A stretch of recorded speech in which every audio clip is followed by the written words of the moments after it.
What's going on, family? This is Scrapbook Boxing, Museum of the Forgotten Fisticuffs series. We're going to continue with fantasy matches, Battles of the Legends. And right now, we're going to continue with heavyweights. And right now, we're looking at the Manasseh Mauler, Jack Dempsey.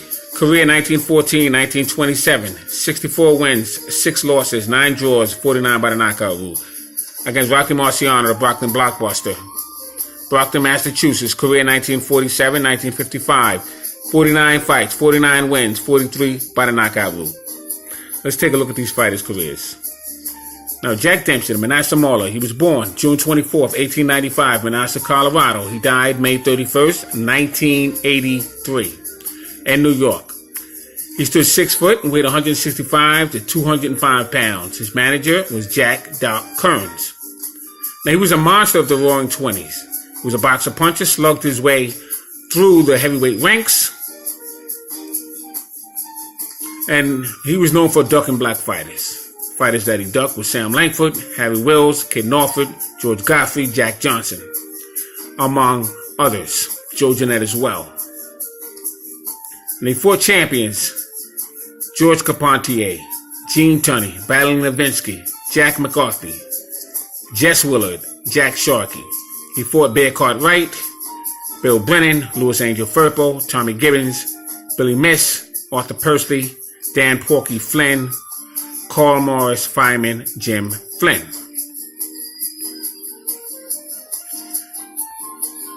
Now, Rocky Marciano, the Brockton Blockbuster. He was born September 1st, 1923 in Brockton, Massachusetts. He died August 31st, 1969 in Newton, Iowa.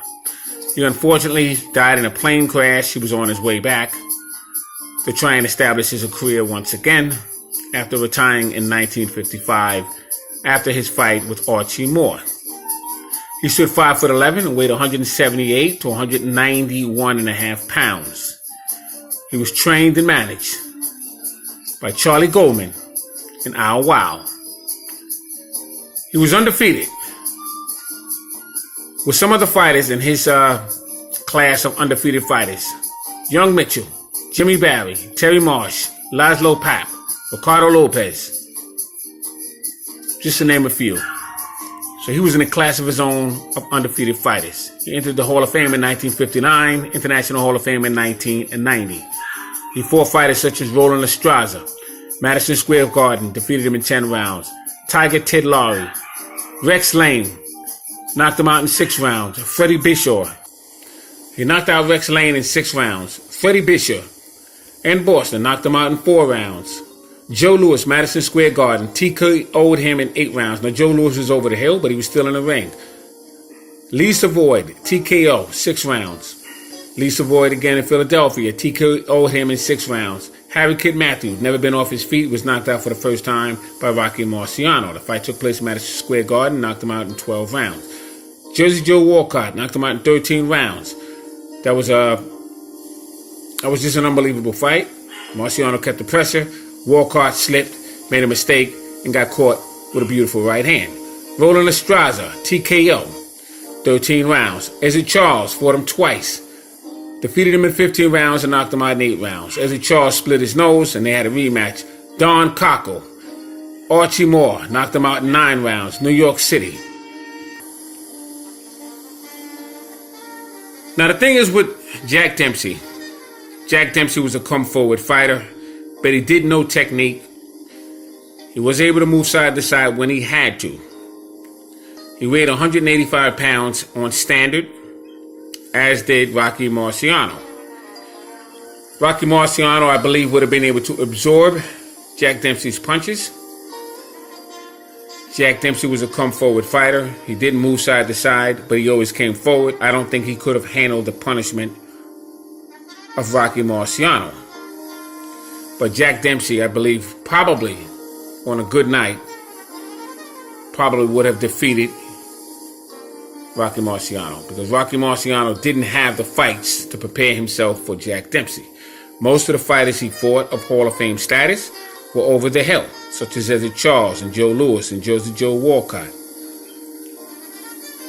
He fought Jack Dempsey. Jack Dempsey was over the hill.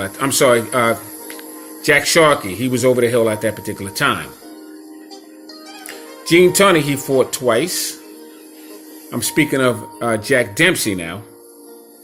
And he couldn't defeat Gene Tunney. Gene Tunney was a light heavyweight, moved up to heavyweight status. And he defeated Jack Dempsey twice. Yes, Jack Dempsey had semi-retired in 1926 and came back, but he was still holding the belt at that time. He refused to face Harry Wills.